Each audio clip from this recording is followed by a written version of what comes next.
چھپا ہوا شرک۔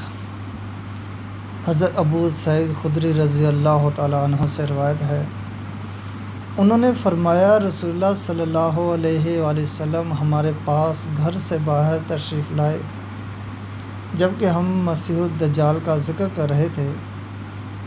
آپ نے فرمایا، کیا میں تمہیں ایسی چیز نہ بتاؤں جو میرے نزدیک تمہارے لیے مسیح دجال سے بھی زیادہ خطرناک ہے؟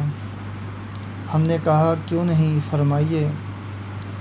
رسول اللہ صلی اللہ علیہ وآلہ وسلم نے فرمایا، چھپا ہوا شرک وہ یہ ہے کہ آدمی نماز پڑھنے کھڑا ہوتا ہے، جب اسے معلوم ہوتا ہے کہ کوئی اسے دیکھ رہا ہے تو اپنی نماز کو خوبصورت بناتا ہے۔